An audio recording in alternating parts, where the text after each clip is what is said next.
오늘 우리가 함께 볼 말씀 사무엘상 16장 1절의 말씀입니다.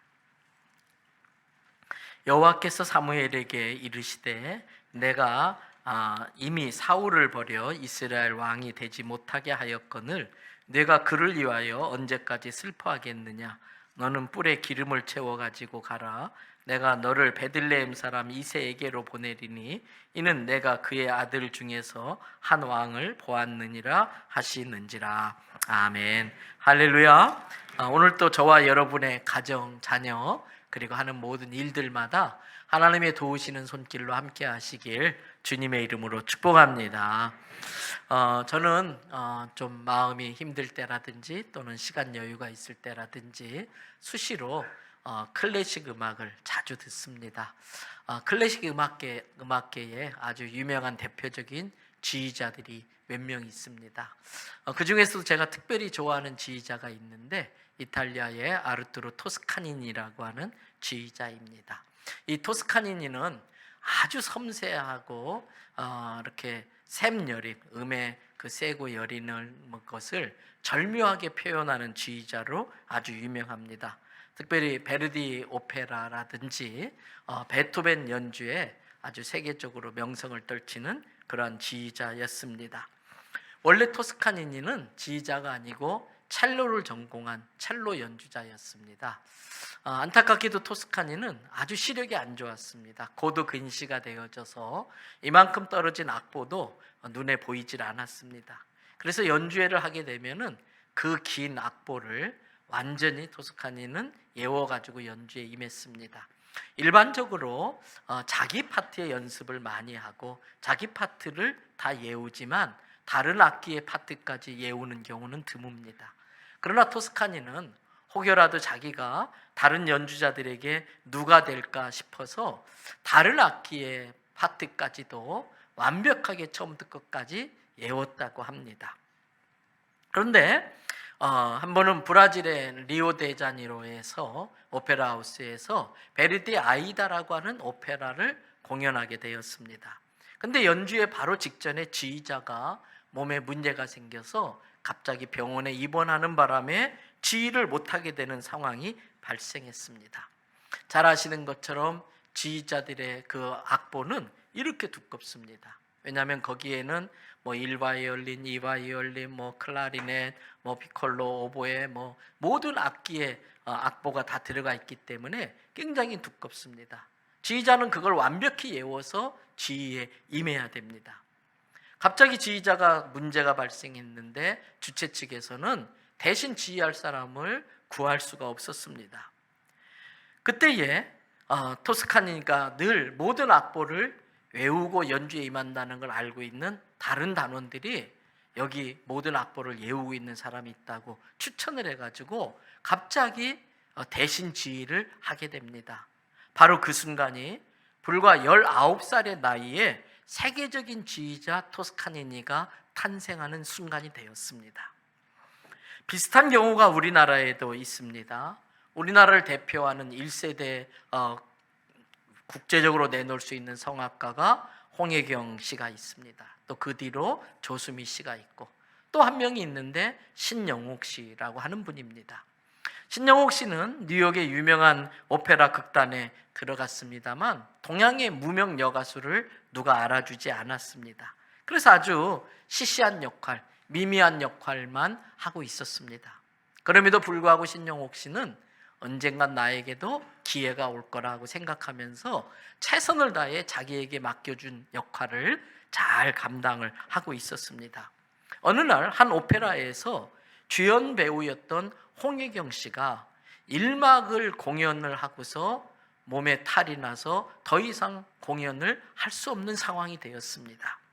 그 많은 단원들 중에서 그 오페라의 전체를 외우고 있는 사람은 신영옥 씨 하나밖에 없었습니다. 결국 신영옥 씨가 그 홍혜경 씨를 대신해서 2막부터 공연을 하게 되어졌고 이 뜻밖의 기회 때문에 신영옥 씨는 한국을 대표하는 세계적인 소프라노로 발돋움할 수 있게 되었습니다. 그래서 홍혜경, 조수미, 신영옥은 우리나라를 대표하는 3대 소프라노가 반열에 올라갈 수 있었던 것입니다. 이런 일들이 성경에도 종종 있습니다. 오늘 본문으로 읽었던 사무엘상 16장 1절은 그 내용을 잘 아실 겁니다.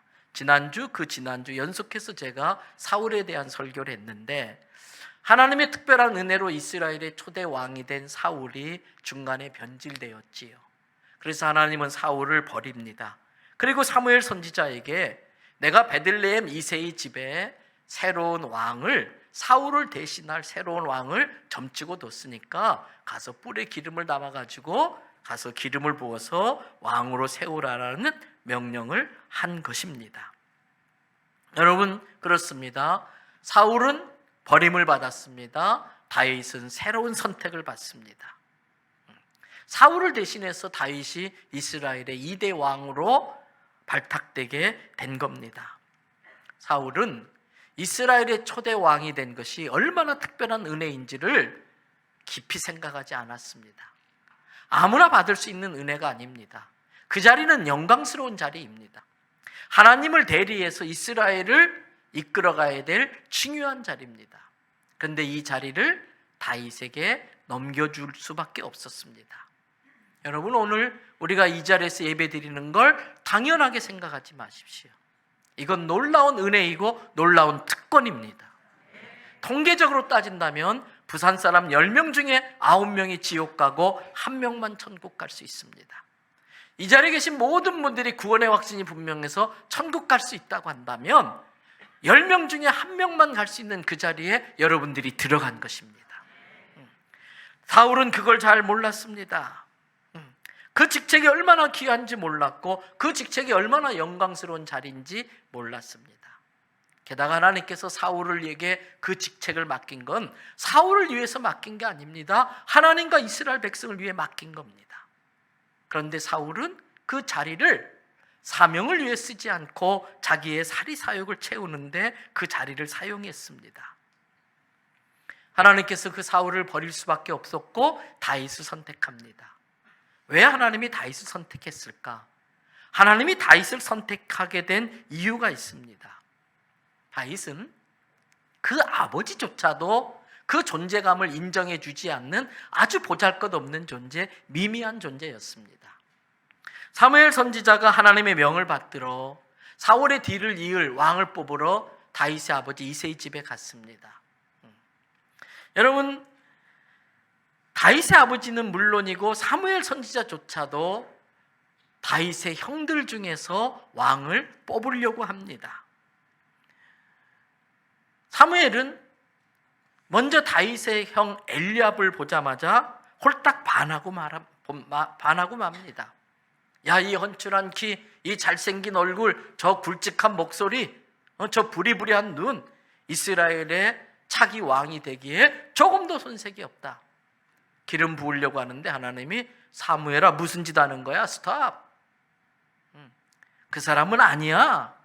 그리고 하신 말씀이 성경 좀 아래로 내려가셔서 사무엘상 16장 7절을 보십시다.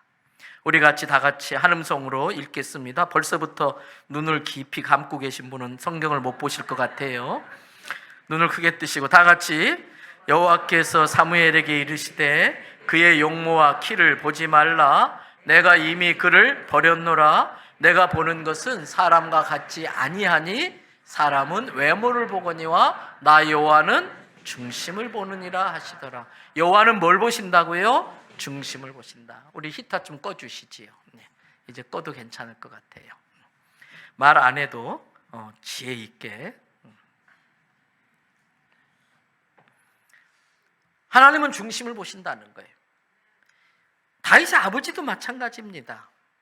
하나님께 이제 코치를 받은 사무엘이 당신의 지금 후보자로 세운 아들 중에는 하나님이 택한 자가 없습니다. 외에 또 다른 아들이 있는 거 아닙니까? 물어보니까 11절에서 이렇게 대답합니다.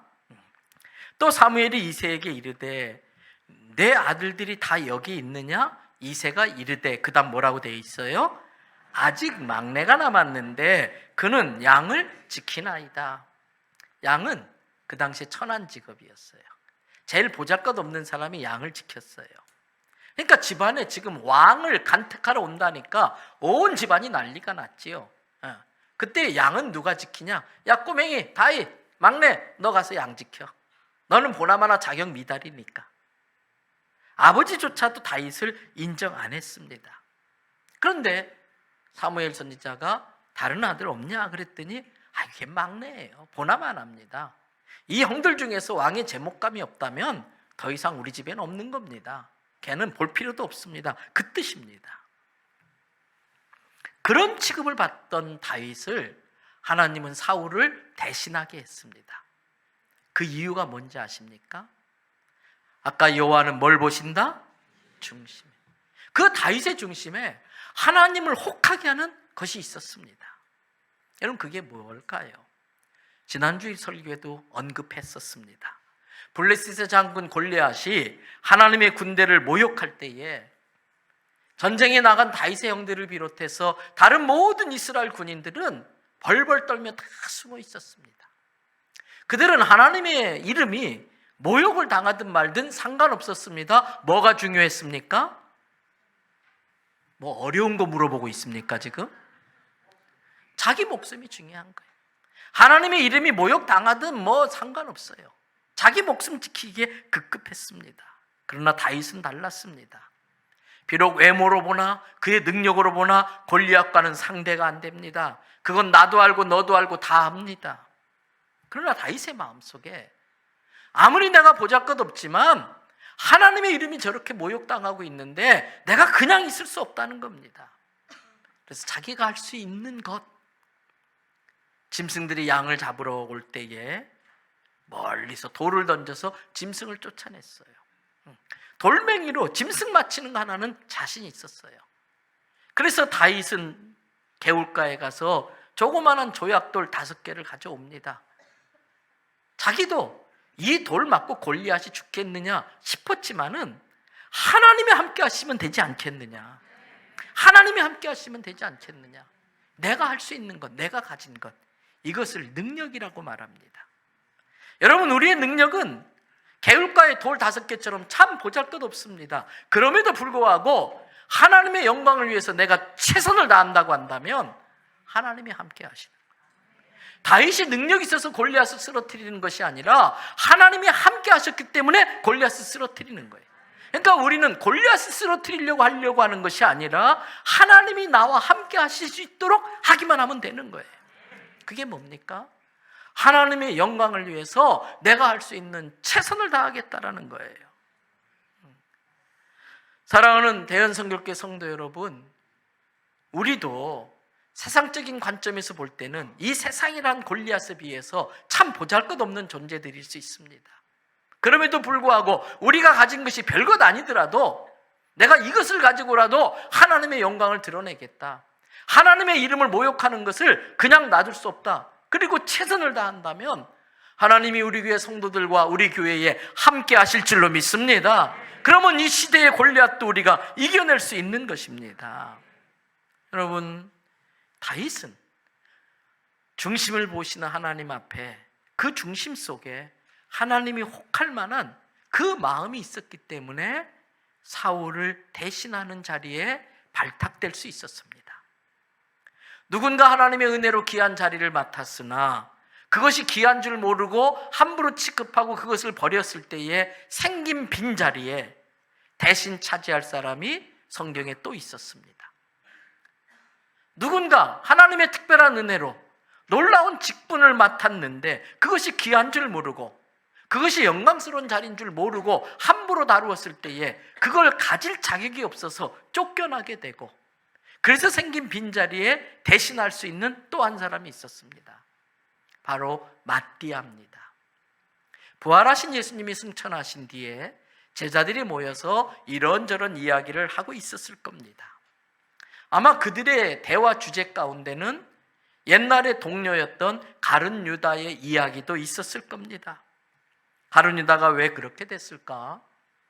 그 친구 참 똑똑한 친구였는데 은 30냥이 뭐라고 왜 그런 짓을 했을까? 그런 대화를 하고 있었을 겁니다.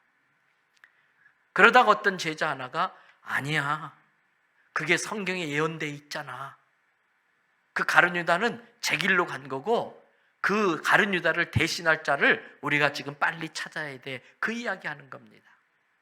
사도행전 1장 16절, 17절, 20절을 보겠습니다. 형제들아, 제자들끼리 하는 이야기입니다. 성령이 다윗의 입을 통하여 예수 잡는 자들의 길잡이가 된 유다를 가리켜 미리 말씀하신 성경이 응답된 것뿐이다. 가룟 유다가 은30에 예수를 판 것은 성령이 다윗의 입을 통해서 예수 잡는 자들의 길잡이가 된 유다를 가리켜서 미리 예언된 거 아니냐. 사랑하는 성도 여러분, 여기서 우리가 하나 마음에 결단해야 돼요. 우리는 예수 잡는 자의 길잡이가 아니라 마귀 잡는 자들이 되기를 축복합니다. 가룟 유다는 마귀 잡는 자의 자리로 하나님 앞에 특별히 부름받았는데 그는 그 직분을 버리고 예수 잡는 자의 길로 가버리고 말하는 것입니다. 17절 말씀을 보십시오. 이 가룟 유다는, 이 사람은 본래 우리 수 가운데 참여하여 이 직분의 한 부분을 맡았던 자라. 본래라는 단어의 의미는 뭘까요? 먼저 선택을 받았다는 뜻입니다. 먼저 택감을 받았다는 거예요. 이건 은혜라는 겁니다. 이건 특권이라는 겁니다. 근데 그 은혜와 특권을 깨닫지 못하고 20절 말씀, 시편에 기록된 것처럼 그의 거처를, 즉 가룟 유다가 떨어져 죽은 그 자리를 황폐하게 했고 거기 거하는 자가 없게 하소서 하였고, 그래서 시편에 예언된 대로 이미 그렇게 아겔다마, 가룟 유다가 떨어져서 창자가 터져서 피밭이 된 그곳은 황무지가 되어서 이미 예언이 성취되었고, 이제 우리가 할 일이 있다. 그의 직분을 어떻게 하라고? 타인이 취하게 하세요. 그 타인을 찾자. 그의 직분을 대신할 사람을 찾자. 여기서 그의 직분이 뭘까요? 사도행전 1장 25절에 이런 말씀이 있습니다. 다 같이 읽어봅시다. 봉사와 및 사도의 직무를 대신할 자인지를 보이시옵소서. 유다는 이 직무를 버리고 제 곳으로 갔나이다. 여러분, 이 직무, 봉사와 및 사도의 직무예요. 우리 주 예수 그리스도와 주님의 몸이신 교회와 그 몸을 이루고 있는 성도들을 섬기는 이 봉사의 직분은 너무나 귀한 직분입니다. 이건 정말 영광스러운 직분입니다. 저는 우리 교회 성도들이 늘 고마워요. 대연성교회 담임 목사인 게 감사하고 자랑스러워요. 이러한 봉사의 직무를 잘하는 성도들이 정말 많이 있어요. 그것도 자기의 존재를 드러내지 않고 이름도 없이 빛도 없이 섬기는 분들이 많아요. 오늘 주보 일면에도 간단하게 썼습니다만 몇 분들이 재정을 부담하고 또 솜씨 있는 몇 분들이 음식을 만들어서 장기 환자들, 중환자들, 음식 만들어 먹기가 힘들고 음식 만들려면 구역질이 나고 주중에 그런 분들을 위해서 맛있는 반찬을 만들어서 다 이렇게 섬겼어요. 또 이 봄이 왔는데 교회 오면 성도들 행복해지라고, 또 마음이 아주 예뻐져서 말씀 받기에 좋은 여건이 되라고 자기 사비를 들여서 교회 로비를 예쁜 꽃으로 꾸미는 분들이 있어요. 지난주 중엔 또 어떤 분이 나도 좀 그 일에 헌신하고 싶다고 재정을 대줘서 덧꽃을 많이 사왔다고 그러시더라고요. 여러분 잘 아십니다만 평일에도 보면은 7층, 5층, 1층 화장실에 오셔서 남이 볼일 본 거 그거 다 그냥 손으로 다 정리하고 그 변기를 다 일일이 닦아내고, 이 교회 건물이 지금 17년, 18년 돼가요. 이 바닥 카페트로 돼 있어요. 먼지 많이 낄 거예요. 걱정 안 하셔도 돼요. 매주마다 토요일이면 우리 성도들이 와서 진공청소기로 다 먼지를 빨아내요. 여러분들 정말 행복하게 예배 드리라고. 이런 일에 한 번도 봉사 안 한 사람은 좀 찔려야 돼요. 찔림이 있을지어다. 회장님들이 막 발을 동동 불러요. 주방 봉사라든지 청소 봉사할 때에 사람이 부족하면은 뭐 1년에 몇 번 안 오는 건데 와서 하셔야지. 근데 저희 교회 성도들이 정말 즐겁게 그 일을 해줘요. 저는 지난주에 참 저를 행복하게 하는 한 통의 편지를 받았어요. 짧은 편지인데 어떤 부부가 제게 보낸 편지예요. 임석우 목사님께 안녕하세요. 누구누구 부부입니다. 지난 2012년 여름부터 대연성결교회를 섬기게 해주시고 좋은 만남과 많은 믿음의 교훈을 얻게 해주셔서 하나님께 감사드립니다. 특별히 저희 가정 하나님의 많은 은혜로 감사의 삶 살게 해주셔서 감사드립니다. 교회와 목사님의 사역 중에 꼭 필요한 곳에 쓰이길 원하며 작은 헌금을 동봉합니다. 늘 교단과 교회를 위해 헌신하시는 목사님께 감사드리며 기도하겠습니다. 더욱 더 삶으로 물질로 헌신하길 원합니다. 감사합니다. 그리고 수표 한 장을 저와 같이 동봉해서 보냈어요. 한 주 동안 저는 행복한 고민에 빠졌습니다. 이 부부의 귀한 헌신과 봉사를 어디에 어떻게 흘려보내고 써야 될 것인가. 그런데 일주일 뒤쯤 또 응답이 왔어요. 어젯밤에 우리 교단이 이제 코로나 끝나고 어렵게 목한 작은 교회 목사님들, 거의 문 닫을 지경에 있는 목사님들을 전국적으로 불러 모아서 2박 3일 동안 작은 교회 부흥 키워드라고 하는 수련을 합니다. 몇백 명의 목사님들이 오시는데 그분들의 숙식을 제공해야 되고 또 강의를 듣게 하고 끝나고 가면은 대형 TV부터 시작해서 노트북이라든지 이러한 선물로 격려를 하고 싶은데 목사님 좀 도와주실 수 있겠습니까? 말하다 말다요. 그 물질의 부분 일부를 또 그렇게 써야겠다고 하는 마음을 제가 갖게 되어졌습니다. 사랑하는 대연설교회 성도 여러분, 우리에게 주신 이 봉사의 직분을 귀하게 알아서 몸으로, 시간으로, 다양한 달란트와 은사로 물질로 섬겨서 영혼을 구원하고 하나님 나라를 확장하는 일에 쓰임받는 우리 교회와 성도 되기를 축복합니다. 안타깝게도 가룟 유다는 은 30냥에 눈이 멀어서 이 귀한 봉사와 사도의 직무를 버리고 제 곳으로 가고 말았습니다. 그래서 제자들은 그 가룟 유다를 대신할 사람을 2명의 후보자를 추천해서 제비를 뽑습니다. 그래서 뽑힌 사람이 마띠아입니다. 저는 왜 마띠아를 하나님께서 가룟 유다를 대신해서 그 일을 하게 했을까 생각해 봤습니다. 여러분, 마띠아에 대한 기록은 사도행전 1장에만 나옵니다. 예수님의 행적이 적힌 마태, 마가, 누가, 요한, 사복음서엔 마띠아 이야기가 한 번도 안 나옵니다. 분명히 마띠아는 12제자 안에 들지는 못했지만 예수님이 활동하던 시절에 같이 예수님이 하는 일을 섬겼던 사람 중에 한 명이었을 겁니다. 그럼에도 불구하고 그에 대한 기록이 전혀 없습니다. 기록이 없는 이유는 2가지 이유일 겁니다.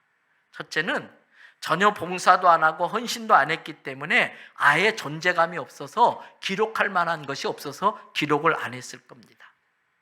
2번째는 너무나 겸손해서 정말 자기를 드러내지 않고 숨어서 그러나 꼭 해야 될 일, 꼭 있어야 될 자리에서 자기의 역할을 잘 감당했기 때문에 드러나지 않아서 기록할 수 없었을 겁니다. 다른 제자들이 주저없이 가룟 유다를 대신할 후보를 추천할 때에 마띠아를 추천한 걸로 보아서 마띠아는 후자에 해당될 걸로 생각됩니다. 그러나 그는 누가 알아주든 알아주지 않든 나도 12제자 안에 들어갔으면 좋았을 텐데 그러한 마음이 있었음에도 불구하고 들지 못했습니다. 그런데도 그는 변함없이 자기에게 맡겨준 일을 묵묵히 했었을 것입니다. 사복음서에 단 한 번 이름도 나오지 않을 정도로 너무나 조용히 자기를 감추면서 오직 주님의 영광만 드러내며 섬겼을 겁니다. 아무도 보지 않았지만 하나님은 보셨습니다. 하나님 보셨습니다. 저는 주님께 받은 은혜가 너무나 감사해서 자기의 존재감을 드러내지 않고 묵묵히 자기의 사명을 감당했던 그 마띠아를 묵상하면서 베드로전서 5장 5절 6절의 말씀을 떠올렸습니다. 젊은 자들아, 이와 같이 장로들에게 순종하고 다 어떻게 해라? 서로 겸손으로 허리를 동이라. 하나님은 누구를? 교만한 자를 어떻게? 대적하시고 누구를? 겸손한 자를 은혜를 준다. 그리고 6절 말씀 다 같이 읽어보십시다. 그러므로 하나님의 능하신 손 아래에서 겸손하라. 때가 되면 너희를 높이시리라. 아무도 알아주지 않아도, 내가 12제자 안에 들어가지 않아도 주님은 보고 계시지. 그 믿음을 가지고 때로는 오해도 받고 때로는 억울한 일도 당하지만 주님께서 베풀어 주신 그 은혜만으로도 내가 얼마나 귀한데, 그러면서 자기를 묵묵히 최선을 다해서 하고 있으니까 때가 되어 하나님을 마띠아를 높여서 가룟 유다의 후임으로 세워주시는 것입니다. 여러분, 다른 게 준비 아닙니다. 지금 내게 주어진 그 일, 누가 알아주든 알아주지 않든 최선을 다해서 하는 게 하나님이 나를 쓰려고 할 그때를 준비하는 일이 되는 것입니다. 가끔 후배 목사님들이 저를 찾아와서 부탁을 합니다. 목사님, 좀 도와주셔서 어느 교회 자리 났는데 제가 좀 갈 수 있게 해주세요. 좀 큰 교회 좀 가게 해주세요. 그때마다 제가 그런 말씀 드립니다. 목사님, 인사권은 하나님께 있는 겁니다. 그래서 하나님이 가라고 하면 내일이라도 가야지요. 그러나 하나님이 안 하시면은 여기에서 뼈를 묻어야지요. 그냥 내게 주어진 목양지 최선을 다하는 것이 하나님의 일이고, 그것이 하나님이 목사님을 쓰실 때에 잘 준비되도록 준비하는 일입니다. 지금 목사님 목회하는 교회에 오고 싶은 목사님들이 얼마나 많은지 아십니까? 지금 목회지 감사하고 여기에 최선을 다하는 게 더 큰 목회지를 하나님이 보낼 필요가 있다고 하면 그때에 그 때를 준비하는 일이 될 겁니다. 이렇게 말씀을 드리곤 합니다. 여러분, 앞에서 언급했던 토스카닌이나 신영옥 씨처럼 하나님은 자기에게 주어진 위치에서 최선을 다하는 사람을 택하여 쓰십니다. 필요로 할 때 언제든지 쓰실 수 있도록 자신을 준비하고 있는 사람을 쓰십니다.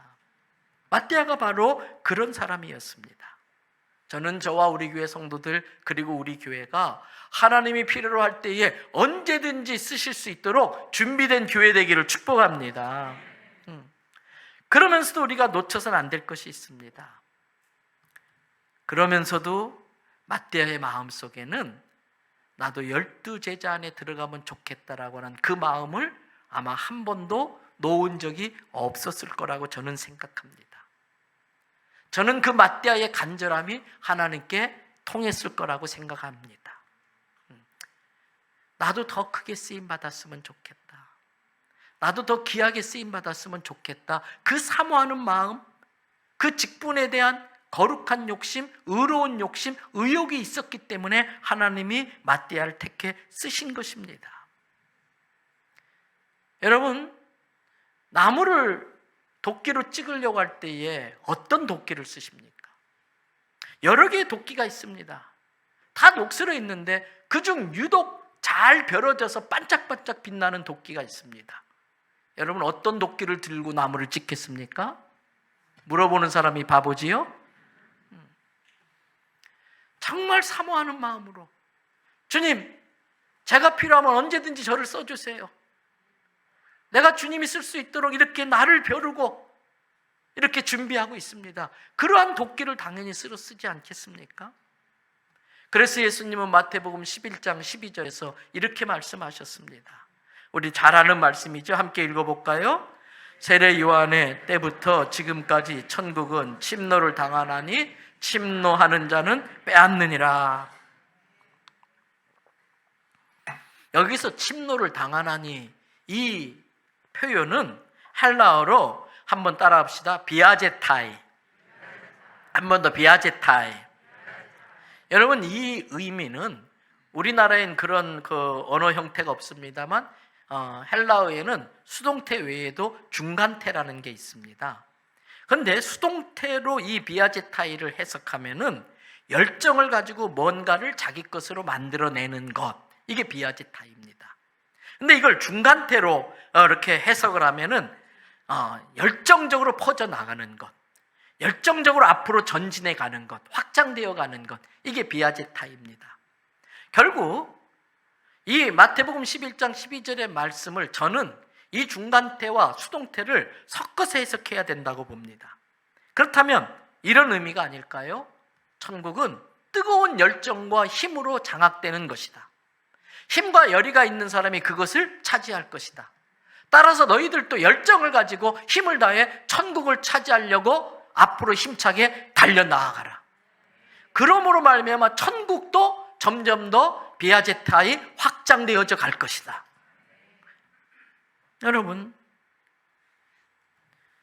여기서 우리는 어떤 사람이 자기의 귀한 직분을 귀한 줄 모르고 내팽개쳤을 때에 그것을 대신하기 위하여 그 빈자리에 하나님은 누구를 앉히실 것인가 사모하고 천국을 메아제타이 하려고 애쓰는 자를 당연히 쓰실 줄로 믿습니다. 여러분, 저는 그 마음, 어떻게 해서든 천국을 베아제타이 침노하려고 하는 그 마음을 열정이라고 표현합니다. 어떤 일을 할 때에 열정이 식으면 끝입니다. 무슨 일을 하든지 그 일을 꼭 이루고 말겠다고 하는 열정이 그 사람을 살려내는 겁니다. 그 열정은 욕심과 다른 겁니다. 욕망과 다른 겁니다. 하나님 앞에 선하게 쓰임받고 싶은 거룩한 욕심인 것이지요. 여러분, 아무리 나이가 젊어도 열정이 식으면 늙은입니다. 아무리 연세가 드셨어도 아직도 하나님이 내가 해야 할 일이 있기 때문에 이 땅에 남겨두셨지, 그 믿음을 가지고 내가 주어진 여건 속에서 할 수 있는 일이 무엇일까, 내게 있는 능력으로 최선을 다하는 마음을 가지고 있다면 그게 열정이고, 그런 열정이 있는 분은 여전히 젊은이인 것입니다.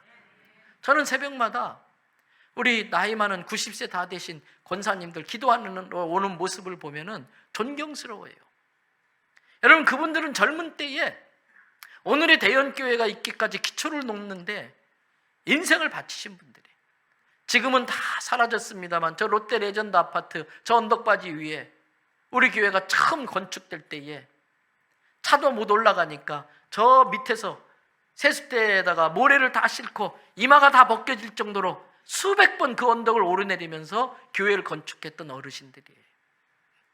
자기들 할 만큼 했음에도 불구하고 여전히 그 연세에도 내가 할 수 있는 건 다른 것 없다, 몸으로도 할 수 없고 물질로도 할 수 없지만 기도는 할 수 있지 않느냐. 그래서 새벽마다 하나님 나라 확장을 위해 선교사님들 위해서 기도하고, 저 북한의 지하교회와 동족들을 위해서 기도하고, 여전히 그 식지 않는 기도의 열정을 가지고 기도하는 모습 앞에 우리의 머리는 숙여질 수밖에 없는 것입니다. 여러분, 나에게 그 패션이 있습니까? 그 열정이 있습니까? 아직도 하나님이 나를 통해서 이루어야 될 무슨 일이 있다는 것을 믿고서 그것이 무엇인지 찾아내고 그것을 이루기 위하여 준비하는 그 열정이 없다면 우리는 죽은 것입니다. 여러분, 이제 우리 교회에서도 골을 발로 때린다 그래가지고 골대녀라고 하는 여자 풋살팀을 이제 조직을 하고 있어요. 모 방송사의 프로그램이지요. 저는 우연찮게 그 골대녀라고 하는 프로그램을 처음 시작할 때부터 봤어요. 탤런트, 모델, 가수, 여러 가지 연예인들 중에 탑 클래스에 있는 분들을 모아가지고 축구팀을 만들어서 서로 시합하는데, 첫 경기를 지금 보시면 참 가관도 아닙니다. 이렇게 달려가서 픽 쓰러져요. 건들지도 않은데 지푸레 쓰러져. 살짝 부딪히면 아야야 그러고 쓰러져. 그게 3년 전 모습이에요. 근데 지금은요, 전사도 그런 전사들이 없어요. 눈에서 불이 나요. 막 고함고함을 지르면서 야 파이팅! 그러고서 막 부딪히 몸싸움하고, 아이고, 공을 얼마나 잘 다루는지 웬만한 남자들은 나가 떨어져요. 무엇이 3년 만에 그들을 그렇게 변화시켰을까?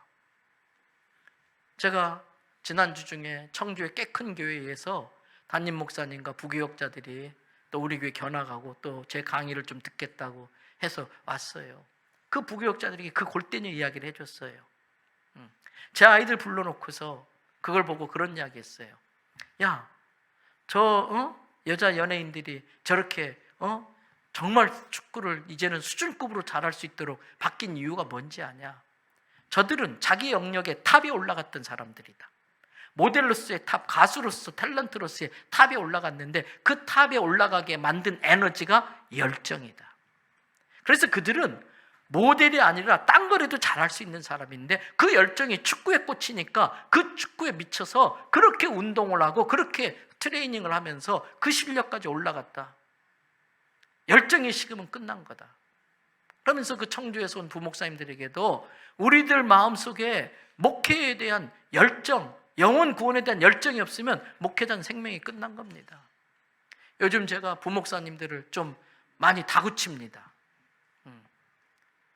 열정을 갖고 목회하라고. 그러면서 유별나게 제가 설교를 갖고 다그칩니다. 설교도 예리하게 하라고. 그 피곤한데도 새벽에 나와 기도하는 성도들한테 아무것도 주는 것 없이 밋밋하게 돌아가게 만들면 그건 죄라고. 가슴이 뜨겁게 하고 새벽기도 잘 나왔다 하고 가게 만들어야지. 더 날카롭게 예리하게 하라고. 아마 부목사님들 속으로 지는 그럴 거예요.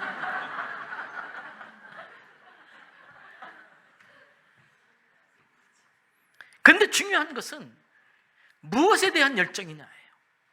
무엇에 대한 열정이냐. 잘못된 것에 열정을 내면 큰일 납니다. 여러분, 예수님은 우리에게 무엇에 열정을 내야 될 것인가를, 무엇에 열정을 가질 것인가에 대해서 마태복음 6장 33절에 이렇게 말씀하셨어요. 잘 아시는 말씀이죠. 다 같이 읽습니다. 그런즉 너희는 먼저 그의 나라와 그의 의를 구하라. 그리하면 이 모든 것을 너희에게 더하시리라. 여전히 내 안에 이 땅에 하나님 나라가 확장되기를 바라는 열정이 있습니까? 여전히 내 안에 천하보다 귀한 영혼을 구원하고자 하는 열정이 있습니까? 여러분, 하나님 나라와 의를 구하는 게 거창한 게 아니에요. 장기간 동안 그 중병에 시달리면서 음식도 잘 못 먹고 웃지도 못하고 집안이 전부 다 어둠의 그늘에 꽉 짓눌려 있는데 맛있게 만든 반찬을 만들어서 찾아가는 순간 그 집에 웃음이 찾아와요. 하나님의 나라가 이루어지는 거예요.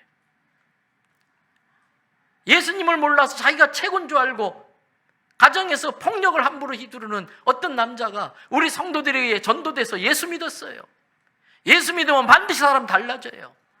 그 남편 하나가 달라지니까 지옥 같은 집구석이 천국 같은 가정으로 바뀌는 거예요. 한 가정을 그렇게 변화시키겠다고 하는 그 복음의 능력을 믿는 믿음으로 한 영혼을 찾아가는 그 열정이 아직도 내게 있느냐는 거예요. 우크라이나 전쟁을 보고 튀르키예, 시리아 그 지진의 재난을 보면서 그 영혼들이 복음을 듣지 못하고 가는 것에 대한 안타까운 마음. 전 그 보도 사진 못 보겠어요. 너무 가슴 아파서. 그러면서 기도하는 거예요. 이번 이 재난이 저들이 복음을 받아들일 수 있는 마음이 가난해지고 생활이 가난해지면은 조그마한 도움에도 감동이 되잖아요. 복음을 받아들일 수 있는 마음을 여는 열쇠가 되게 하여 주시옵소서. 오늘 우리가 드린 그 구제헌금이 그들의 마음을 여는 열쇠가 될 줄로 믿습니다. 그래서 다 무너진 그 땅이 복음에 들어가서 다시 하나님의 나라로 세워지기를 축복합니다. 하나님 말씀을 먹으면 대표적인 현상이 영이 살아납니다. 시편 23편 2절 3절 말씀에 푸른 풀밭 실만한 물가에서 영의 양식 먹고 생명수물 마시면 3절에 영혼이 소생되는 거예요. 영혼이 소생되는 걸 어떻게 아는가? 사망의 음침한 골짜기가 드리워진 줄도 알지만 주님이 나와 함께 하시면 해 받을 두려움을 떨쳐버리고 하나님의 이름을 위하여 의의 길을 가는 현상이 나타나는 거예요. 그게 영이 산 사람의 특징입니다. 여러분, 하나님의 나라를 사모하는 마음, 하나님의 은혜를 간절히 구하는 그 열정, 우리에게 살아나야 할 줄로 믿습니다.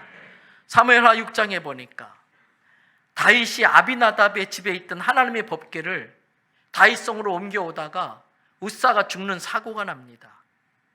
속이 상한 다윗은 법궤를 가져오던 일을 중단시킵니다. 그 법궤가 마침 그 앞에 있던 오벳 에돔의 집에 들어가게 됩니다. 그때 상황을 성경으로 봅니다. 사무엘하 6장 6절부터 11절입니다. 제가 빠르게 읽어가겠습니다.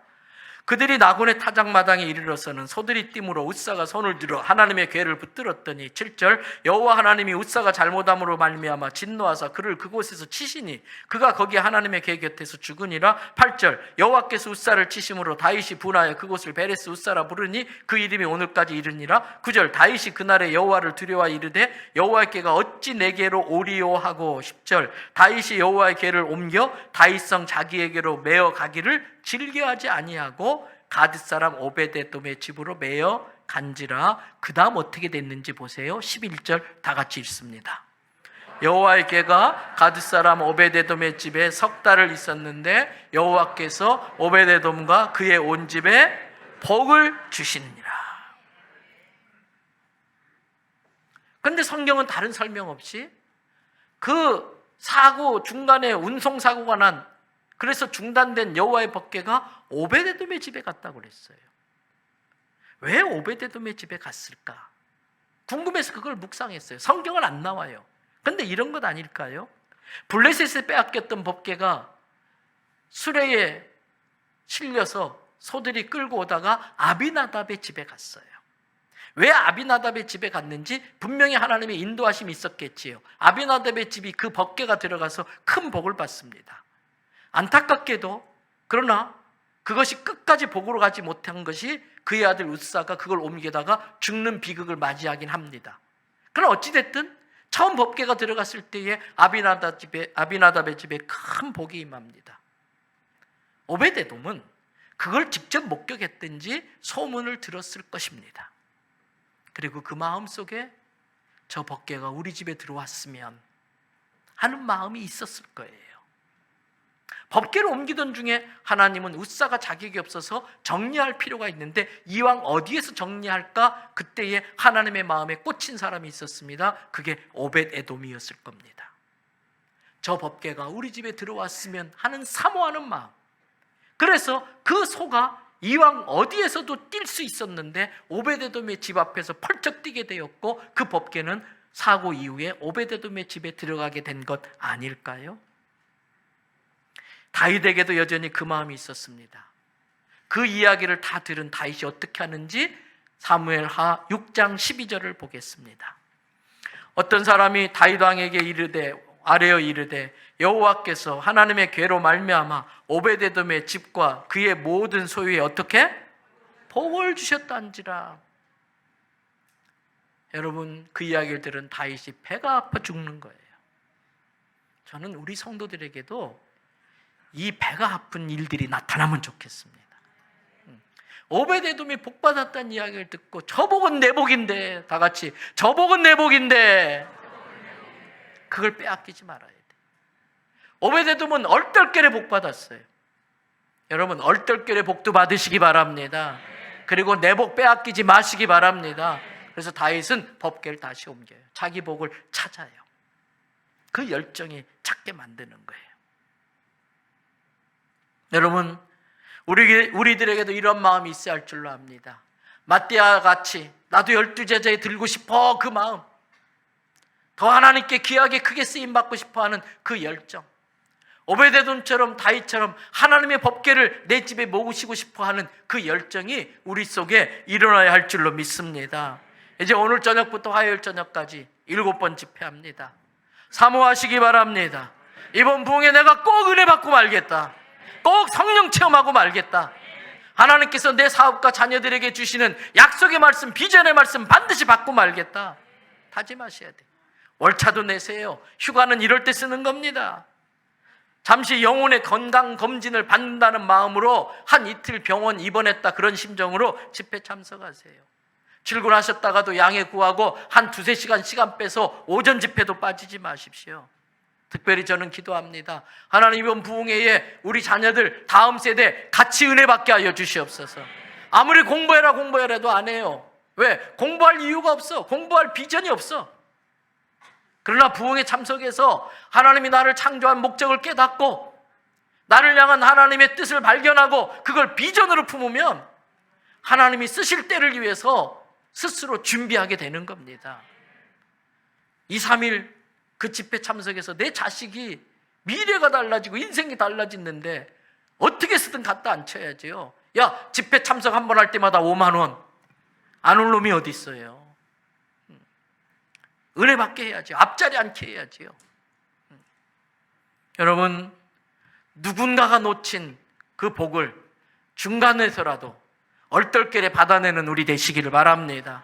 저게 내 복인데 내 복 빼앗기지 않는 천국을 침노하는 우리 모두 되기를 주님의 이름으로 축복합니다.